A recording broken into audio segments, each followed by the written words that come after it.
vamos dar continuidade ao estudo dos eventos finais. Hoje vamos estudar o capítulo 5 com vocês, eventos finais, capítulo 5.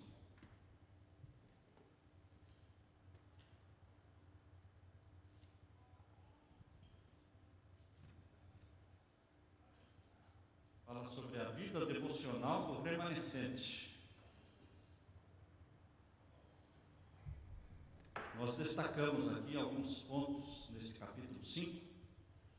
Aqueles que têm o livro podem nos acompanhar. Fala sobre a vida dupla. Sempre vida dupla é no sentido pejorativo, só que aqui é no sentido positivo. Temos que viver uma vida dupla. Em que sentido? Uma vida de oração e trabalho. Orar e ação. Nesta época, pouco antes da segunda vinda de Jesus, nas nuvens do céu, deve ser efetuada uma obra como a de João Batista.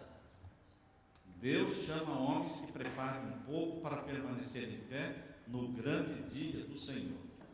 Para transmitir tal mensagem como a de João, precisamos ter uma experiência espiritual como a dele. Temos de contemplar a Deus e, contemplando-o, perder de vista o próprio eu. Então Deus está chamando João Batistas para o tempo atual. Como vivia João Batista? Como era o estilo de vida de João? Ele era vegetariano, ele era destituído de vaidades, ele vivia uma vida simples, ele vivia uma vida longe dos luxos, isolada, de muita comunhão. João Batista pregava a mensagem, chamava o pecado pelo nome. João Batista é o exemplo do povo de Deus vivendo neste último período, a última geração na face da terra. Temos que ser como João Batista. E aqui diz que a comunhão com Deus refletir-se-á no caráter e na vida. Os homens conhecerão em nós como nos primeiros discípulos que estivemos com Jesus. É impossível esconder quando você anda com Jesus. Como contou hoje de manhã o pastor Jefferson, aquele senhor a quem ele prestou serviços, pescaridades, ele perguntou: de onde você é? Ele disse: eu sou. Ele perguntou: você não é daqui, não é? E ele disse o quê? Eu sou de Porto Alegre. Não, não é isso. Você é do céu. Você é do céu, você não é daqui. Ou seja, é impossível alguém que tenha comunhão com Jesus e esconder, não esconde. As pessoas enxergam, elas percebem. A comunhão com Deus vai se refletir no caráter e na vida, diz aqui. Os homens conhecerão em nós como nos primeiros discípulos que estivemos com Jesus. Os discípulos eram homens iletrados, mas quando as pessoas os ouviam, sabiam que eles tinham estado com Jesus. Eles falavam como Jesus. As expressões eram as de Jesus.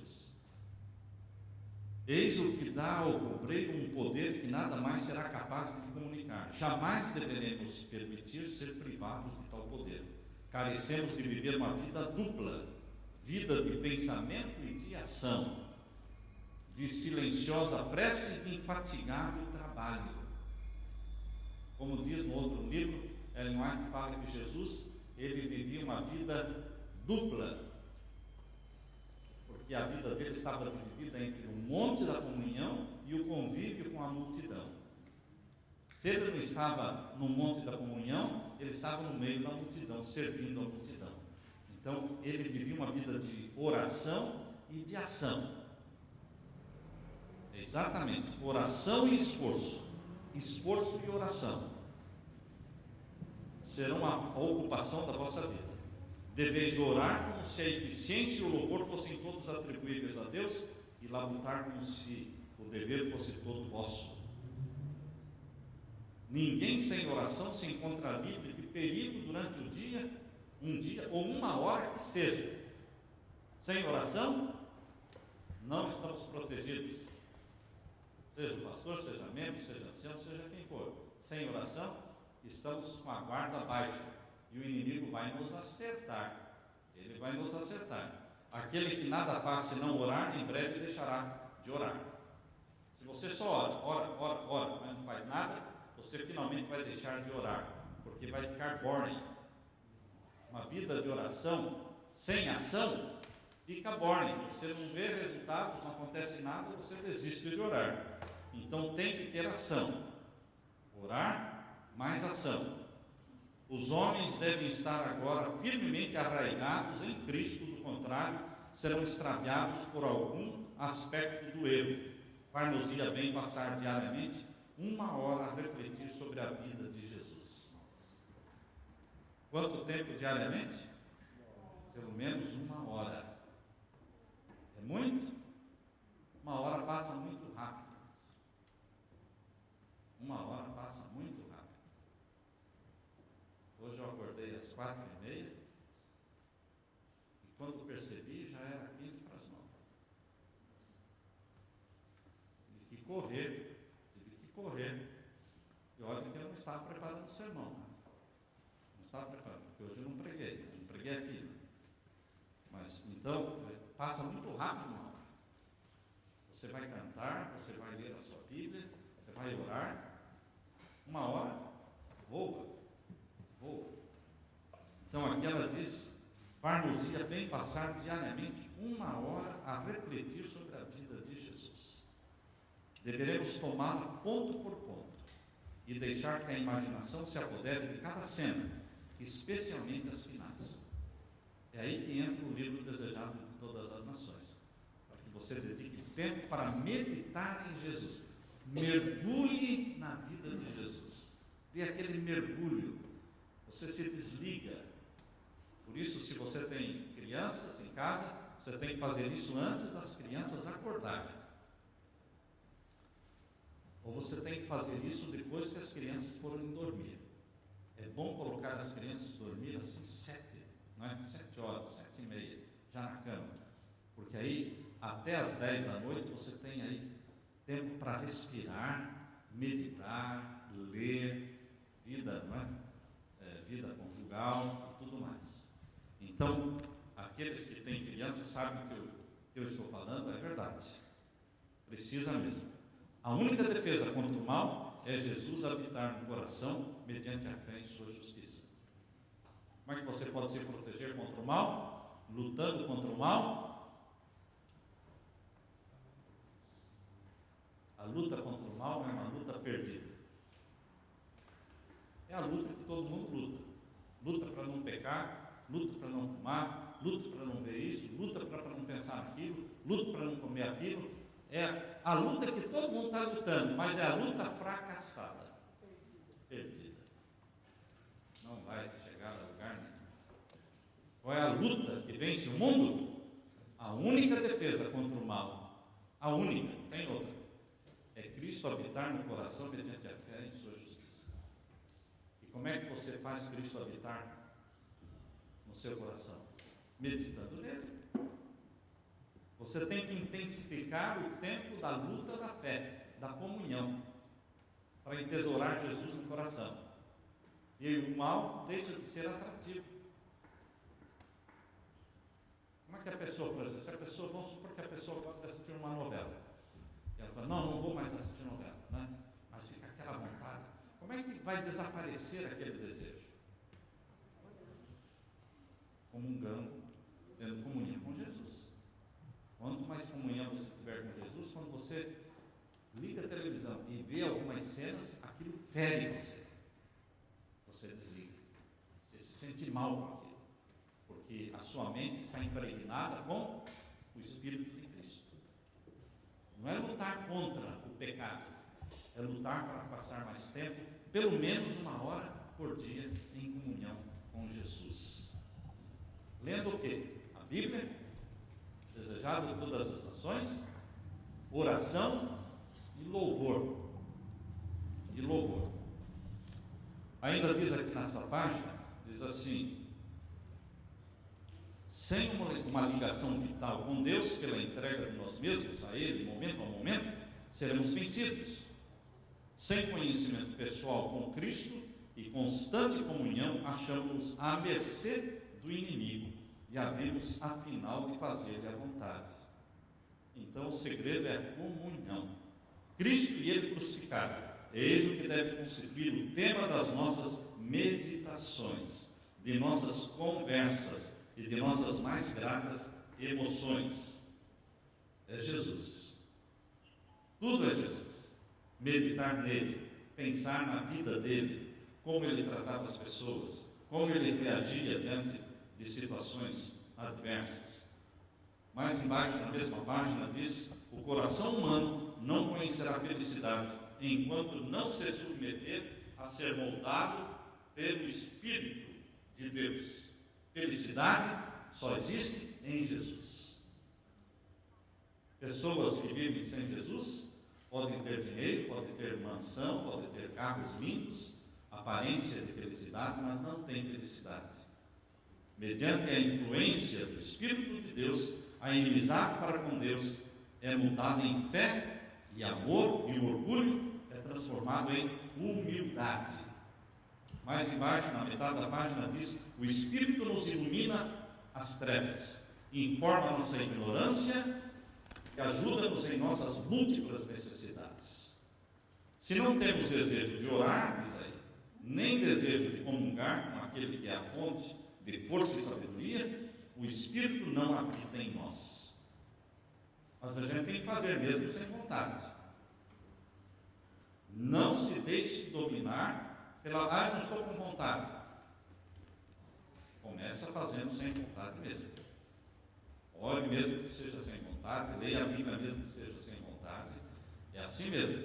É a decisão de fazer. Não porque você sente alguma coisa, mas porque você sabe que é o que deve ser feito. É uma decisão racional. Nenhum coração renovado poderá ser conservado em estado de aprazibilidade sem aplicação diária do sal da palavra. A aplicação diária do sal da palavra é estudo diário da Bíblia. Estudo diário da Bíblia. Mais embaixo diz: os cristãos devem estar se preparando para aquilo que logo irá cair sobre o mundo como terrível surpresa. E essa preparação deve ser feita mediante diligente estudo da palavra de Deus e pelo levar a vida em conformidade com os seus preceitos. Como é que vamos nos preparar para o que vai cair sobre o mundo como terrível surpresa? Mediante o estudo da palavra de Deus. Não é só estudar a lição da escola sabatina. O estudo da lição da escola sabatina é uma partezinha. Mas você tem que ter o seu estudo pessoal, a sua comunhão pessoal. Pessoa alguma, a não ser os que fortaleceram o Espírito com as verdades da Escritura, poderá resistir no último grande conflito. Na mesma página, página 59, várias vezes cada dia, preciosos e altos momentos devem ser dedicados a quê? À oração e ao estudo das Escrituras, nem que seja para guardar na memória um só texto, a fim de que haja vida espiritual na alma. Cultive o hábito de orar como Daniel, 3 vezes por dia. 3 vezes por dia, ajoelhado. Quando você se recolhe num aposento e se ajoelha e ora. 3 vezes por dia. Logicamente, quando você está trabalhando, dirigindo o carro, você está orando. Isso é orar sem cessar. O tempo todo, andando na rua, fazendo qualquer tipo de atividade, esteja com o seu pensamento em oração.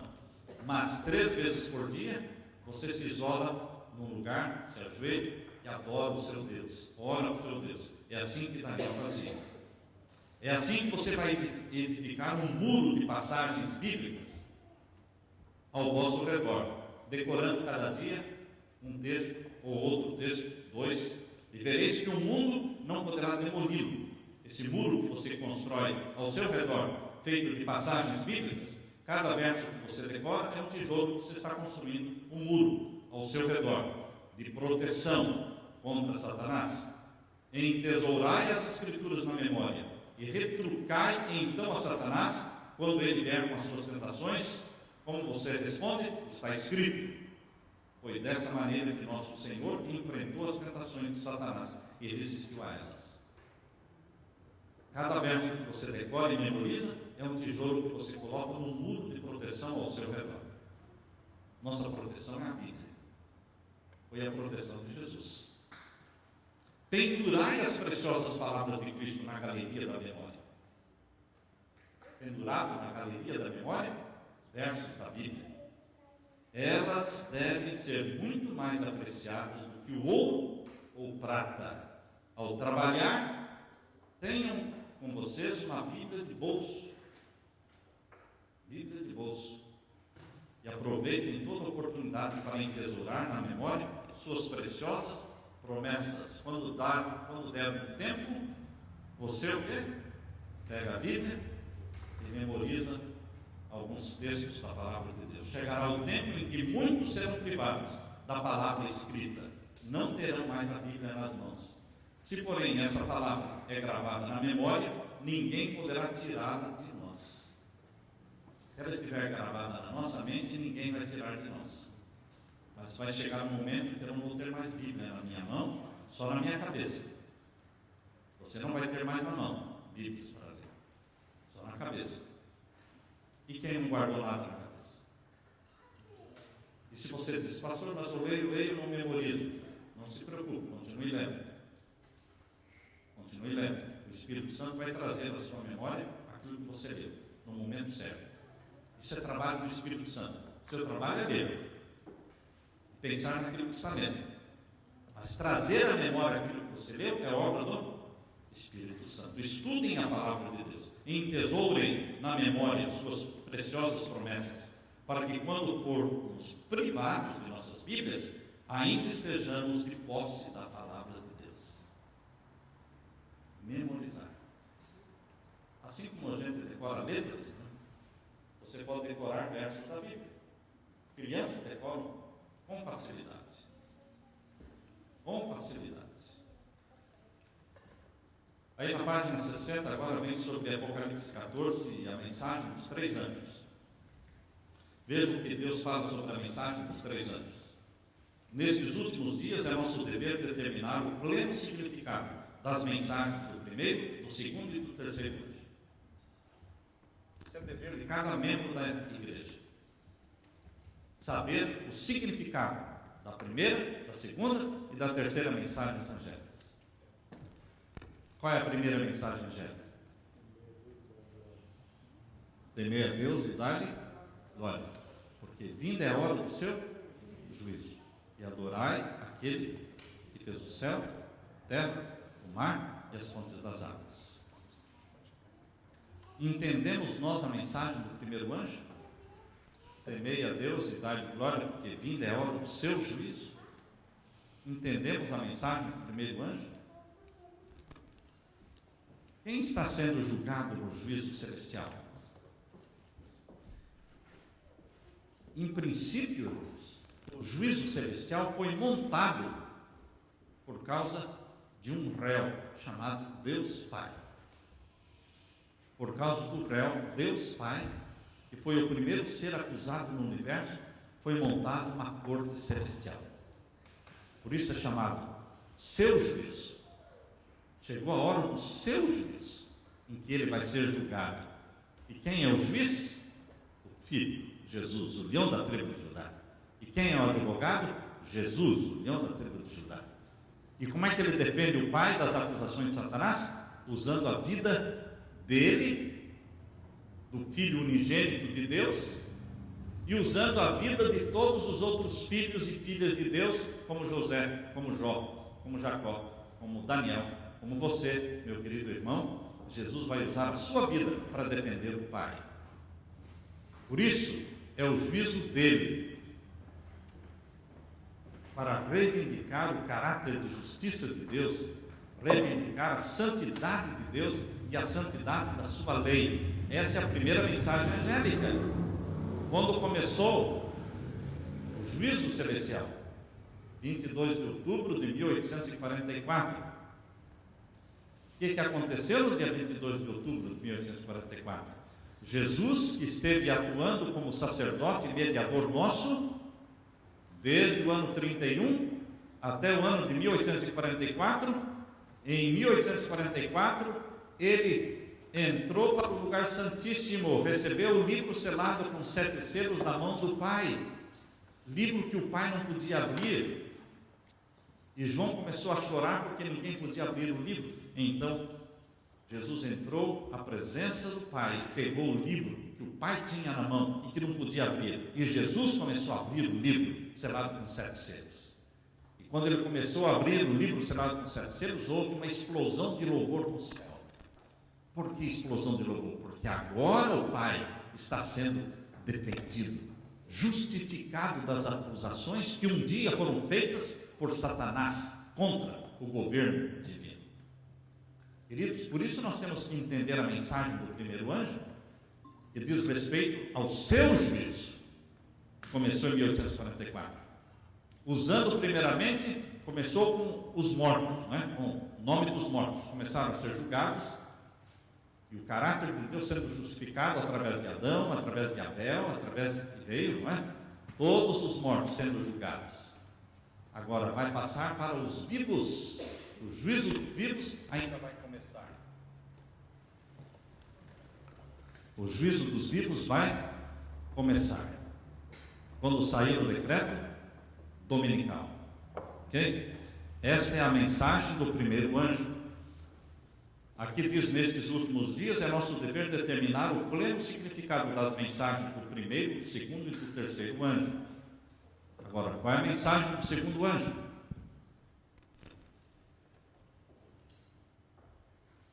Caiu, Babilônia.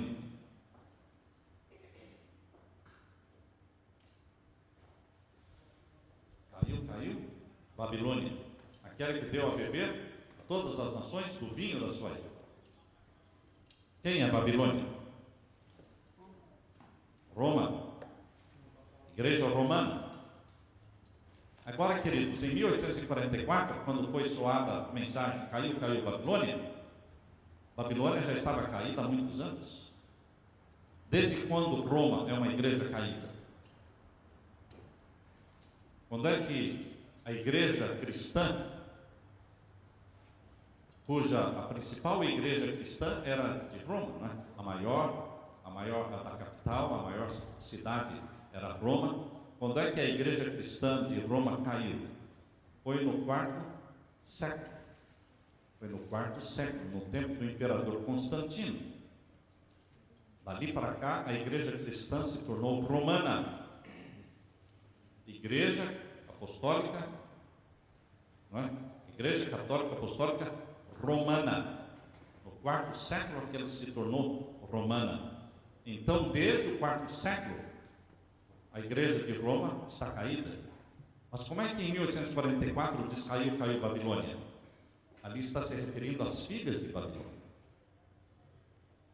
Todas as filhas de Babilônia que guardam o mesmo dia que ela manda guardar, que é o domingo, e que crê na imortalidade da alma, como a mãe acredita, as filhas também acreditam. Então, em 1844, houve a queda das igrejas que não eram Babilônia. Até 1844, as igrejas de Deus eram a igreja batista, a igreja metodista, a igreja presbiteriana, a igreja congregacional. Todas essas igrejas eram as igrejas de Deus, a igreja luterana. Qual era a igreja de Deus? Então, queridos, percebam que a igreja de Deus até o terceiro século, a igreja de Deus era a igreja cristã, católica cristã, se espalhou pelo mundo todo. Mas no quarto século se tornou romana, aí caiu. Aí Deus tinha os seus remanescentes, como os valdenses, os huguenotes, os seguidores de Wycliffe, os lollardos, os seguidores de Lutero, os luteranos, os seguidores de Wesley, os metodistas, os batistas. Então eles eram a igreja de Deus. Até que chegou em 1844, eles rejeitaram a mensagem pregada pelo primeiro anjo. Quando eles rejeitaram a mensagem pregada pelo primeiro anjo, temei a Deus e dar-lhe glória, porque vinda é a hora do seu juízo, e adorai aquele que fez o céu e a terra. Eles rejeitaram o juízo mostrado na Bíblia, na profecia de Daniel 8,14, e rejeitaram a verdade do sábado, recusando-se a adorar o Criador dos céus e da terra, através da santificação do sábado, e obediência aos mandamentos de Deus, então essas igrejas, que até então eram igrejas de Deus, caíram. Caiu Babilônia, se referindo às filhas. Agora, queridos, aqui diz, mensagem do primeiro, do segundo e do terceiro anjo. Qual é a mensagem do terceiro anjo? Se alguém adorar a besta, ou a sua imagem, e receber o seu sinal, na testa ou na mão, o mesmo beberá do vinho da ira de Deus, sem mistura, e será atormentado com fogo e enxofre. É uma mensagem dura, que se refere ao sinal da besta e à imagem da besta, que a imagem da besta é quem vai impor o sinal. O sinal da besta é o domingo. Quando o domingo for imposto, for colocado como compulsório, obrigatório, então todos os que se submeterem à lei dominical estarão recebendo o sinal da besta, ou na mente, na testa, ou na mão. Na mão é quando a pessoa não aceita conscientemente, mas por medo, por pressão, ele aceita. Então o sinal é colocado na mão. Na mente, quando as pessoas guardam o domingo por convicção, livre espontaneamente. Então o sinal da besta é colocado tanto na testa como na mão. O sinal de Deus é colocado só na testa, porque Deus não pressiona ninguém a guardar o sábado. Então os que guardam o sábado serão selados pelo selo do Deus vivo nas suas testas. É uma decisão espontânea, livre, que cada um fará para receber o selo do Deus vivo. A terceira mensagem angélica, então, é uma condenação àqueles que se submeterem ao decreto dominical que vai sair quando? Muito em breve. Está havendo ao redor do mundo todo, América do Sul, Europa, uma convocação, um chamado que Roma está fazendo em torno da santificação do domingo. Amanhã, dia 16, amanhã, é um chamado de volta para o domingo. Essa é a frase que eles estão usando, de volta para o domingo. Queridos, logo o decreto dominical vai ser aprovado. Essa é a terceira mensagem angélica. As pessoas estão preocupadas com o microchip. Está sendo planejado colocar na mão, não sei onde vão colocar, na mão, no próximo 2013, e todos os beneficiários do Healthcare vão ser então sugeridos, Eu creio que vai ser opcional, mas para se beneficiar do Healthcare, eles vão querer que a pessoa coloque esse microchip. Então, queridos, e as pessoas me escrevem e perguntam: o que é isso, pastor? Isso é o sinal da besta? Não, isso não é o sinal da besta. Esse é um sistema que está sendo usado pela imagem da besta. A imagem da besta dos Estados Unidos, na América do Norte, é um sistema de controle que está sendo implantado, começando com os que são beneficiados pelo Healthcare. Mas, queridos, quem tem este microchip, logicamente, ele já tem todos os dados. Aquilo ali não vai ser usado somente para Healthcare, ela serve para qualquer coisa. Qualquer coisa. Então, o sinal da besta não é um microchip, é um dia espúrio, colocado no santo dia, no lugar do santo dia do Senhor, que é o sábado. Mas é só o começo, irmãos. Para começar agora em 2013. Essas mensagens foram representadas como uma âncora, diz aqui no final da página 60, as três mensagens angélicas foram apresentadas a Ellen White como uma âncora para o povo de Deus. Por que âncora? Âncora é algo que, quando o navio para, ele lança a âncora, para não ser jogado de um lado para outro pelas ondas, ele lança a âncora para ficar firme ali.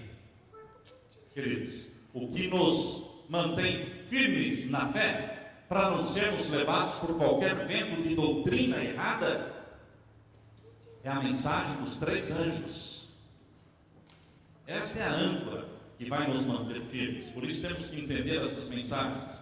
Aqueles que as compreendem e recebem serão preservados de ser varridos pelos muitos enganos de Satanás.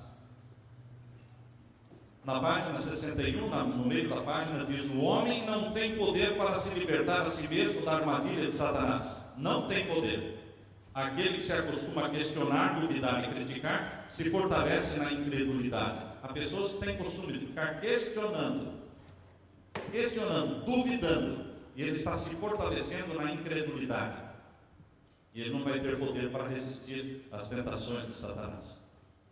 Na mesma página 61 diz que os servos de Cristo não devem preparar determinado discurso para apresentá-lo quando forem levados a juízo por causa da sua fé.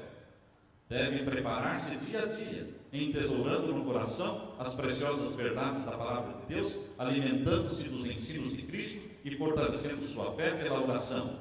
Então, quando levados a juízo, o Espírito Santo lhes trará à lembrança as verdades que hão de alcançar o coração dos que as ouvirem.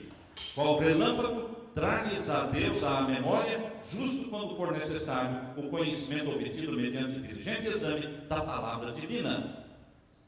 Você não prepara um discurso para pregar diante dos juízes, na corte, quando for convocado, levado diante das cortes. Você não vai preparar um discurso, você vai e o Espírito Santo trará à sua memória o que você precisa falar. Ele trará à sua memória os textos da Bíblia que você precisa usar. E você vai falar.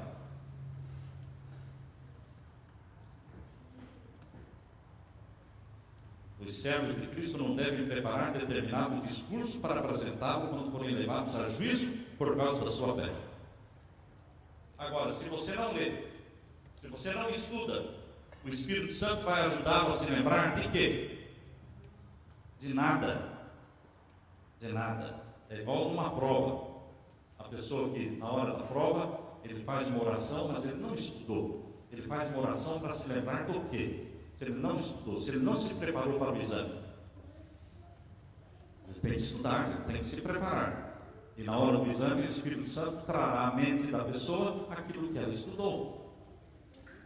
Ainda na página 62 diz: e há na igreja muitos que contam por certo, que compreendem aquilo em que creem, mas que, até surgir uma discussão, ignoram sua fraqueza, quando separados dos da mesma fé e forçados a estar sozinhos e expor por si mesmos sua crença, ficaram surpreendidos de ver quão confusas são suas ideias do que têm aceito como verdade. Pessoas que estão na igreja há anos, décadas, e acham que sabem alguma coisa, vão ficar confusas quando elas ficarem sozinhas diante de alguém pedindo razão da fé que ele tem. Por que você acredita nisso? Por que você obedece isso? E quando você tiver que falar por si mesmo, você pode ficar confuso se você não tem comunhão.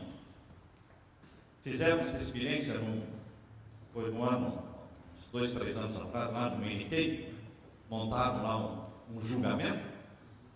Então as pessoas eram trazidas e perguntas eram feitas para elas, pedindo que elas dessem razão da fé que eles tinham. Era uma representação, mas era uma representação real. E as pessoas ficaram confusas. A maioria ficou confusa, sem saber o que responder.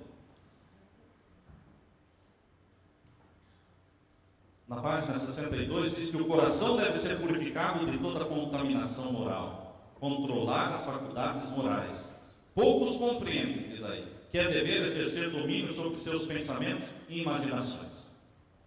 Temos que ter domínio sobre o quê? Nossos pensamentos e imaginações.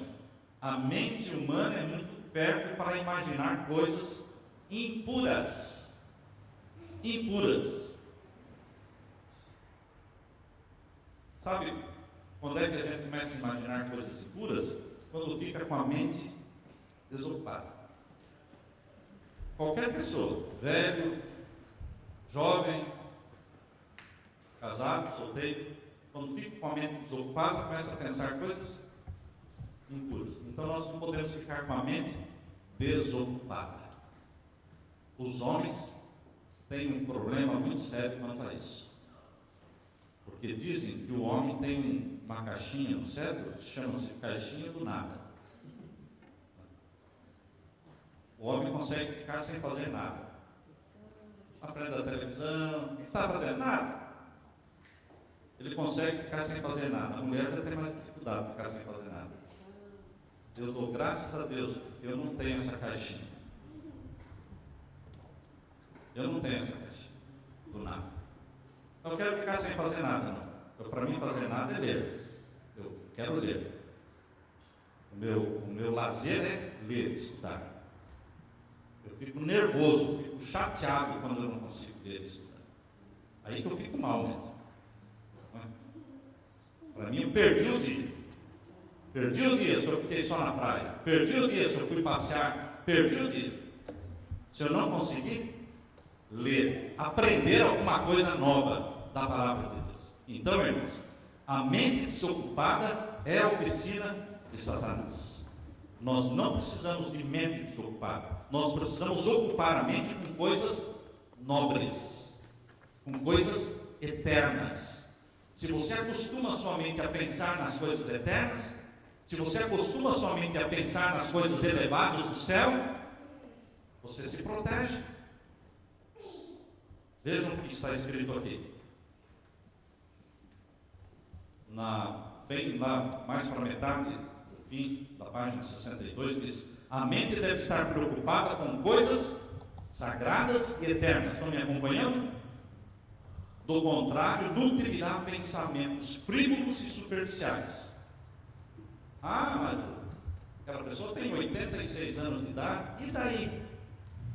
Vai pensar em coisas piores do que um jovem de 15. Uma mente desocupada de 86 anos pensa em piores coisas do que uma mente desocupada de 15.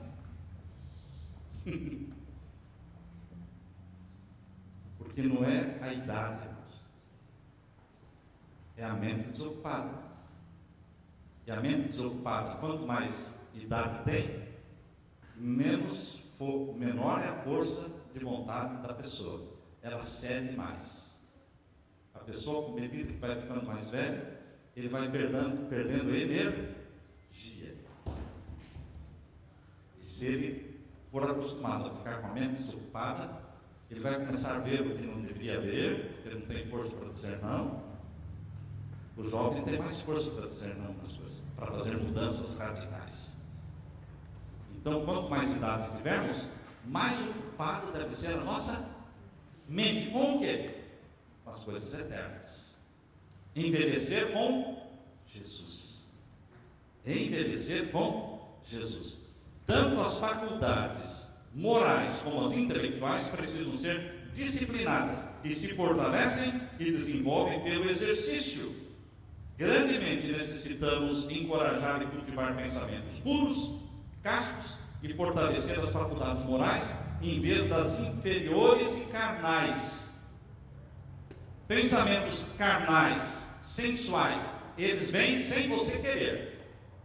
Agora, pensamentos elevados, nobres, não vêm sem você querer. Você se esforça por eles, você busca, você se concentra naquilo. Você lê algo que puxa a sua mente para as coisas eternas. Você canta hinos que puxam a sua mente para as coisas eternas.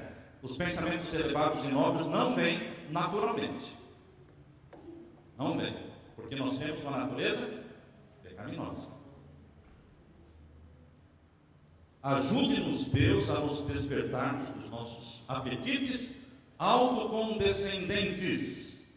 Quais são os seus apetites condescendentes? Apetites de coisas que você gosta de fazer e que você se agrada a si mesmo quando faz. Eu vou dar um presente para mim mesmo. Eu gosto de comer tal coisa. Não presta, é terrível para a saúde, mas eu gosto. Vou dar um presente para mim mesmo. Né? Isso é autocondescendência. Eu gosto de ver tal filme. Não presta. Isso é uma coisa, mas eu gosto. Então, vejam aqui, apetites autocondescendentes. Coisas que você faz para dar um presente a si mesmo. Se autoagradar. Isso é terrível. Terrível. Onde é a página 62, lá no finalzinho. No finalzinho. Ajude-nos, Deus. Ajude-nos, Deus. Vamos ver. Ajude-nos, Deus, a nos despertarmos dos nossos apetites autocondescendentes. página, irmãos. A página 63. Aqui diz: como Enoque andava com Deus. Como? Habituou a mente e o coração a sempre sentirem que ele se achava na presença de Deus. E quando estava perplexo, suas orações ascendiam a Deus para que o guardasse. Ele, Enoque, recusava tomar alguma decisão que ofendesse ao seu Deus. Mantinha o Senhor continuamente diante de si. Orava. Veja a oração de Enoque: ensina-me o teu caminho para que eu não erre. Que tal se a gente fizesse a oração de Enoque? Você já tinha prestado atenção na oração de Enoque? Como é que Ellen White sabia a oração de Enoque se não está na Bíblia? E na Bíblia não está a oração de Enoque. E Ellen White não viveu no tempo de Enoque. Deus mostrou para ela. Olha a oração que Enoque fazia. Por isso ele andava com Deus. Vamos fazer nossa essa oração de Enoque. Ensina-me o teu caminho para que eu não erre. Qual é o teu desejo a meu respeito? Que farei para honrar-te, meu Deus? Na oração de Enoque não existe nada de autocondescendência, nada de desejo egoísta. Ele quer saber o que o Senhor quer que eu faça, Senhor. Qual é a tua vontade? O que o Senhor planejou para mim? O que queres que eu faça? Esse é o caminho da santidade. Esse é o caminho. Aqui mais embaixo, no mesmo parágrafo, diz: não tinha algum pensamento ou desejo egoísta. Nenhum. A vontade de Enoque estava toda submersa na vontade do seu Pai. Como Jesus: minha comida, minha bebida é fazer a vontade daquele que me enviou. Não é? Por isso que Enoque foi levado. Pois bem, Enoque era um representante daqueles que estarão sobre a terra quando Jesus vier, e que serão trasladados ao céu sem provar a morte. Tem uma multidão que vai ser trasladada ao céu sem conhecer a morte, sem experimentar a morte. É uma multidão que ninguém podia contar. Apocalipse 7, verso 9 diz: e viu uma multidão que ninguém podia contar, de tão grande que era. Passaram pela grande tribulação e não passaram pela morte.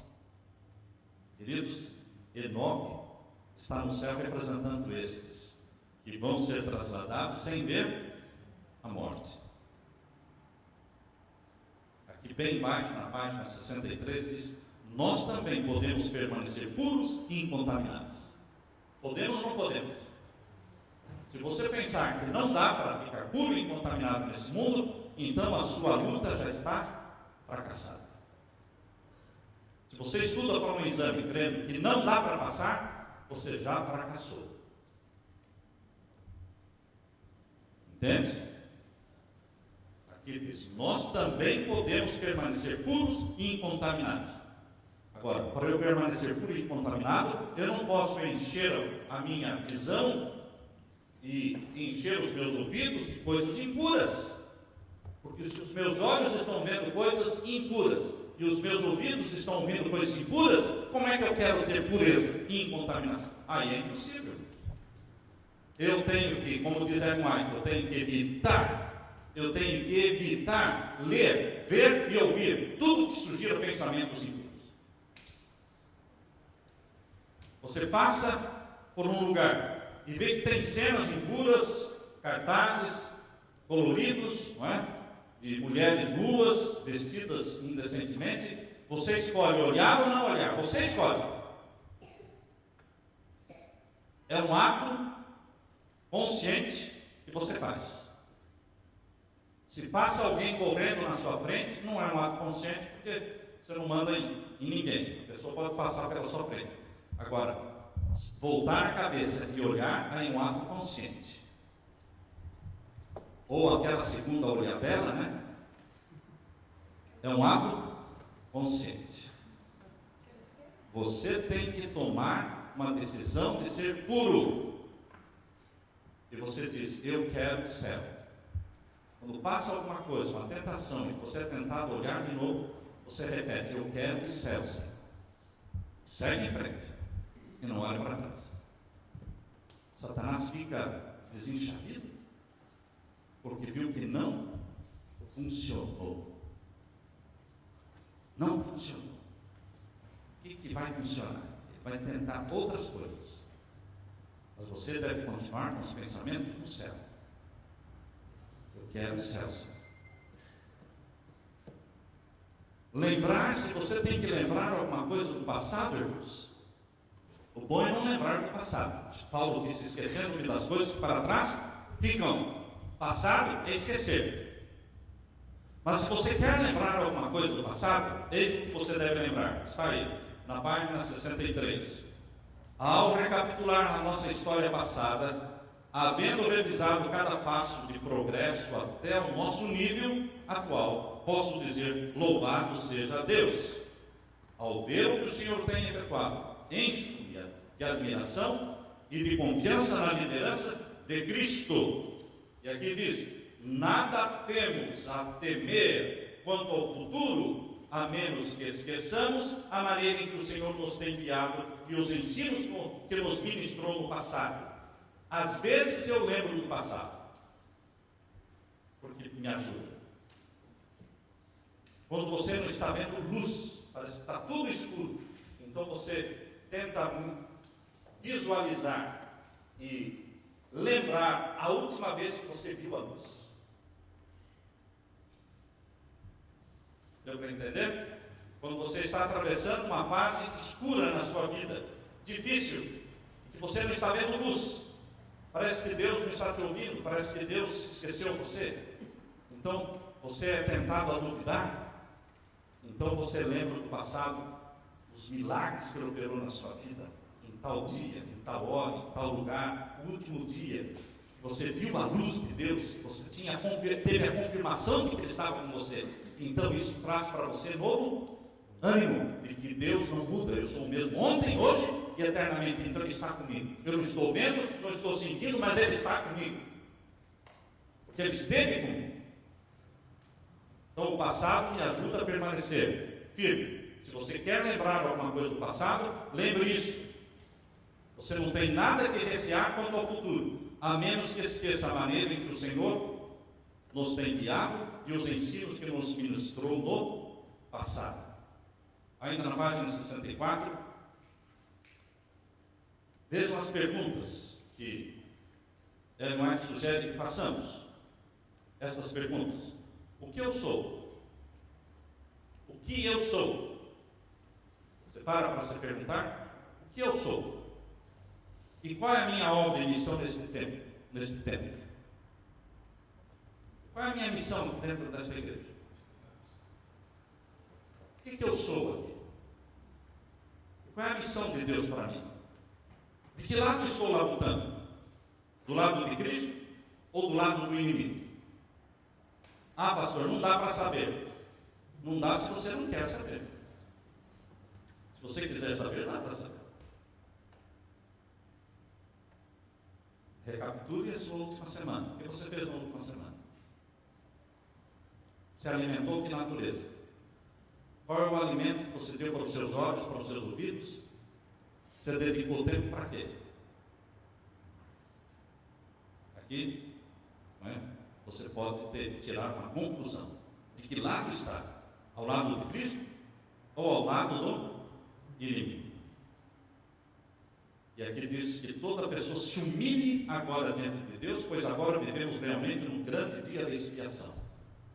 O grande dia da expiação é o grande dia do juízo que começou no dia 22 de outubro de 1844. Esse é o grande dia da expiação. Estamos vivendo nesse dia, desde 1844. Não é tempo de ficar embalado aí com as coisas do mundo, não é? E atraídos pelas coisas do mundo. Estamos vivendo em tempo de juízo. Começou em 1844 o juízo dos mortos. Meus pecados foram confessados e arrependo-me diante de Deus por havê-los cometido, para que possam ser apagados? Pergunte-se: meus pecados foram confessados? Ou tem pecados não confessados na minha vida? Cada um responde para si mesmo. Cada um sabe de si mesmo. Eu não posso saber do outro, mas eu posso saber de mim mesmo. Estou disposto a fazer todo e qualquer sacrifício pela excelência do conhecimento de Jesus Cristo? Sacrifício. Temos que fazer sacrifício. As pessoas fazem sacrifício por tantas coisas. Nós fazemos sacrifício para adquirir conhecimento do Senhor. Levantando mais cedo, dedicando tempo para orar, para cavar mais fundo a palavra de Deus, para fazer o trabalho de Deus. Reconheço em todo momento que não pertenço a mim mesmo, que sou a propriedade de Cristo, e que meu serviço pertence a Deus, de quem eu sou. Reconheço isso. Que você não é de você mesmo.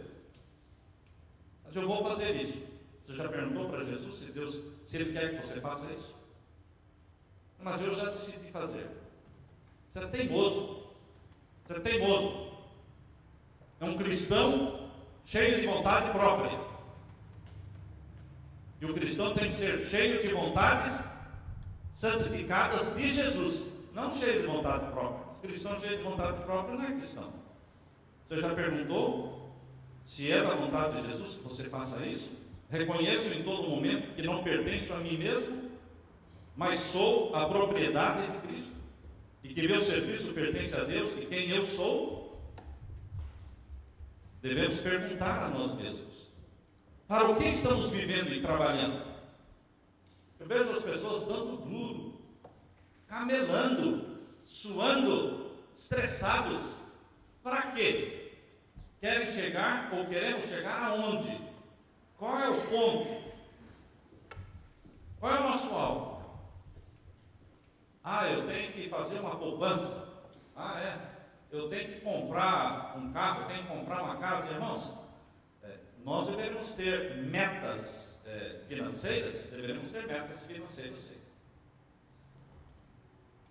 Ninguém seja prudente e vai dizer para você: não, você não precisa ter meta nenhuma financeira. Tem que ter meta financeira. Não dever para ninguém. Isso é uma meta financeira. Não gastar mais do que eu ganho. Mas não está dando dinheiro, come menos. Não, come pão, come uma vez por dia só. Irmãos, se a pessoa fica 30 dias sem comer e não morre, se você comer uma vez por dia, você vai ficar tão esbelto. Não vai morrer, não. Uma boa refeição por dia, basta uma. Lógico que não é gostoso, né? Porque vai doer o estômago, vai dar vontade de comer. Mas que morrer, não morre, irmãos. Quando a gente quer se libertar das dívidas, a gente faz qualquer coisa. Agora, queridos, nós deveremos ter alvos financistas também, mas o principal alvo nosso deve ser espiritual. Eu quero o céu, eu quero a salvação, eu quero a semelhança com Jesus, eu quero o batismo no Espírito Santo, eu não abro mão, eu vou levantar mais cedo, eu vou ler mais. Irmãos, se nós queremos, nós vamos alcançar. Vamos alcançar. Para o que estamos vivendo e trabalhando? Qual será o resultado de tudo isso? Veja aqui o que Deus mostrou para Ellen White, aí no finalzinho da página 64. Ao ver as pessoas indo apressadamente de um lado para o outro em nossas cidades, tenho me perguntado se elas já pensaram no dia de Deus que está precisamente à nossa frente. Quando você olha essas estradas assim, abarrotadas de carros, é tanto carro, por isso vem os engarrafamentos, todo mundo correndo, todo mundo. Eu fico pensando, para que tanta corrida? Será que essas pessoas estão conscientes de que o dia da volta de Jesus está próximo? Será que estão preocupados com isso? Cada um de nós deve estar vivendo em função do grande dia que não tardará a vir sobre nós. Já não pode perder de vista isso. Por isso, todas as manhãs, sem exceção, irmãos, eu digo: venha, Senhor Jesus, venha logo. Por favor, venha logo. Levante-se, Miguel. Levante-se, Jesus. Abre logo o sexto selo. Venha selar o teu povo e venha nos batizar com a chuva serôdia do Espírito Santo. Temos uma família feliz. Agora eu tenho razão para dizer de boca cheia, né? tenho meu filho, minha nora, as netinhas, a minha filha, o meu genro, todo mundo aqui, todo mundo juntinho. Senhor, eu poderia estar de braços cruzados e falar, isso é o que eu queria. Eu falei, não, Senhor, eu quero mais, eu quero o céu. Eu não estou ainda satisfeito. Eu ainda estou querendo algo maior e melhor, que é o céu. Volte logo, Jesus. Volte logo. Não existe estado de satisfação, felicidade plena neste mundo enquanto estivermos vivendo aqui. Cada um de nós deve estar vivendo em função do grande dia que não tardará a vir sobre nós. Breve a trombeta do arcanjo para estremecer os vivos e despertar aos mortos. Terminando, irmãos, a última página, 65, diz: se não encontrarmos prazer agora na contemplação das coisas celestes, se não temos nenhum interesse em buscar o conhecimento de Deus, deleite algum em deter os olhos no caráter de Cristo, se a santidade não tem nenhuma atração para nós, podemos estar certos de que é vã nossa esperança do céu. Estaríamos perdendo tempo dentro da igreja, não é? É vã. Nós temos que clamar e desejar o céu e querer santidade. Faze-me, Senhor, participante da tua santidade. Eu quero ser santo. A palavra santo tem um sentido muito ruim atualmente, pejorativo. Ele lá é o santo, o santo. Ele acha que ele é santo. Ou então, quando você está fazendo alguma coisa, alguém pergunta: você quer ser santo? Eu quero ser santo, é isso mesmo. Você tocou no ponto. É isso que nós queremos, ser santos. É uma coisa ruim ser santo?